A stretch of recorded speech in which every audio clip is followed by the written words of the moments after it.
Hello, bonjour and welcome to your new RT1 Exchange video. Welcome to this channel where we explore, together we learn about and we taste the wonderful world of wine. If you're not familiar with the RT1 Exchange, it is a wine investment and trading platform as well as a wine club that has exclusive high-end wines for collectors and investors alike.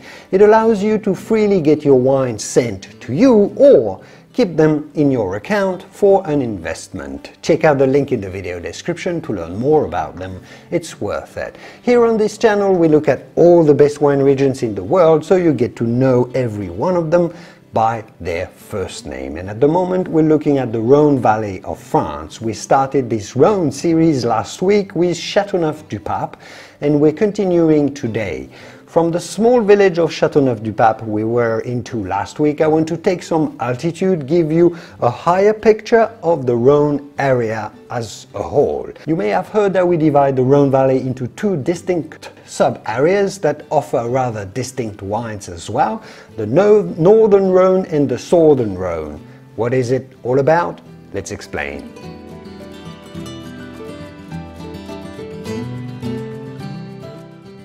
And I'm not going to go too deep right here, just give you a brief overview and understanding, as we'll go deeper into separate appellations from the Rhone.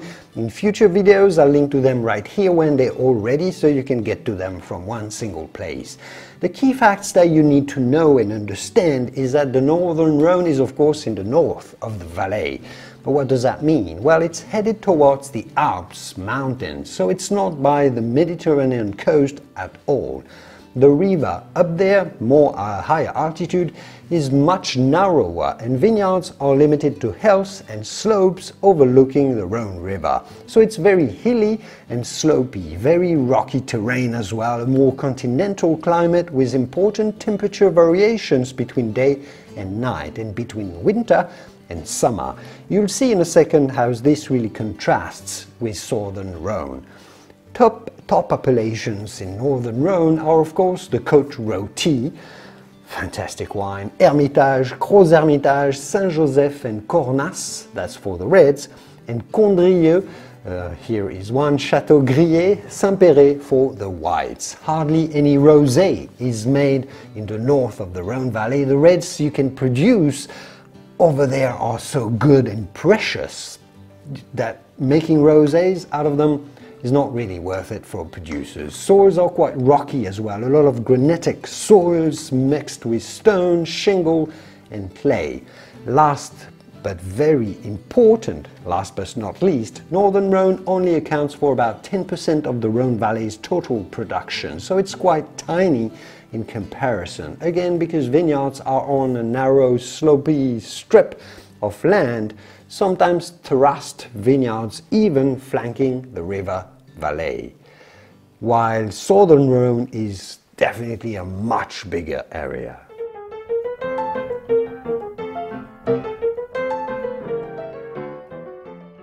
Southern Rhone, by contrast, is way larger an area spread broadly on a relatively flat terrain, really in what you could call a proper valley of the river, while the north, the vineyards are not really in the valley, they're on the slopes. The south is nearing the Mediterranean coast, and while viticulture in the north is done by hand or very small tractors, because it's so hilly, well, here we apply a more conventional Mediterranean type of viticulture.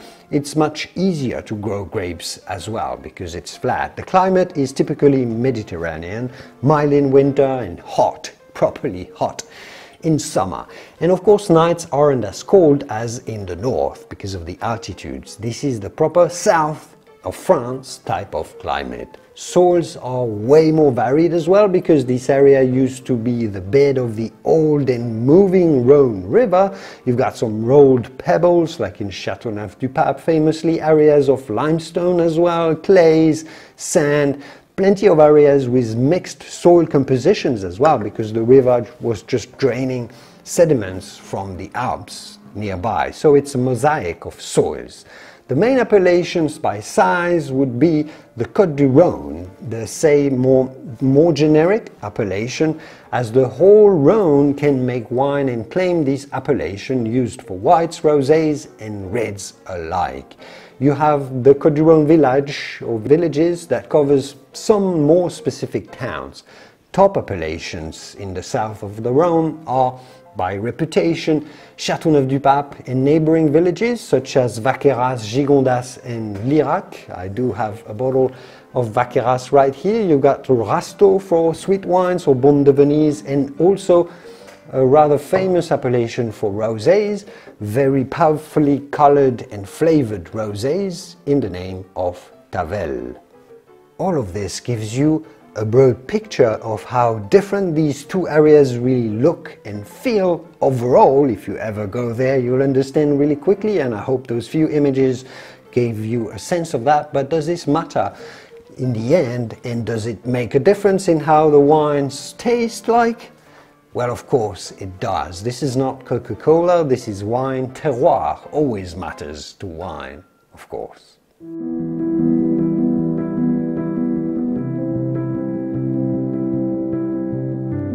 The key difference to understand is that Northern Rhone wines are based solely on one grape variety, at least for the reds, and that's Syrah.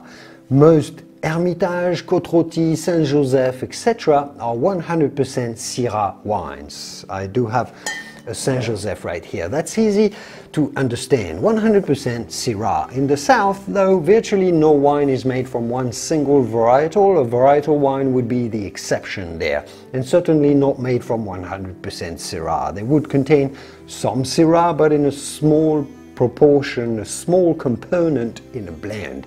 Southern Rhone wines are blends from mainly 4 grapes: Grenache, Syrah, Mourvèdre, and sometimes Carignan, known as the Rhone blend or GSM blend, Grenache, Syrah, Mourvèdre, or GSMC blend, Grenache, Syrah, Mourvèdre, Carignan.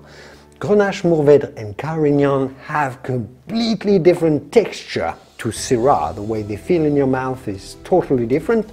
Different as well in the flavor profile, so they are very different wines. On top of that, because the south is much warmer, where wines are more generous. They're oilier, more potent, more powerful, more alcoholic as well, explosive, spicy wines. By contrast, the Syrah from the north, grown on those various mineral terrains, are very acidic. It has tension, it has minerality, a lot of fresh berry flavors as well, a lot of this peppery spiciness that is so typical of Syrah. 100% pure Syrah goodness. Taste a Northern Rhone just next to a Southern Rhone, you'll see that they are two completely different experiences. For the white wines, a similar thing. Northern Rhone wines are generally based on one varietal, Viognier, although some may be made between Roussanne and Marsanne. It's the case of the one I'm experiencing right here, a beautiful Crozes-Hermitage wine, but generally one single varietal, while in the south they blend different varietals, Viognier, Roussanne, Marsanne, but also Clairette, Grenache Blanc, Picpoul, Bourboulenc. Completely different approach. As a summary, Northern Rhone and Southern Rhone, if they weren't located on the same river, in the same valley, they could be classified as two different regions purely based on the tasting experiences. South is bolder and bigger, while the north is more elegant, spicier and tighter. To moderate this argument, however, I'll finish by saying that because they are geographically quite close by geographical proximity, those two areas have cultural ties, definitely historical ties as well. So they're not all that completely different, and that explains why a lot of producers and négociants like Gigal or Chapoutier do work with both regions and areas. There are some similarities, at least culturally, but the wines, yes, they're two different worlds within the same universe. I hope this makes sense. I hope you enjoyed this video. Make sure to stay tuned if you want to learn more and go deeper into the finest wines in the world. And I will see you soon in the wonderful world of wine. Cheers.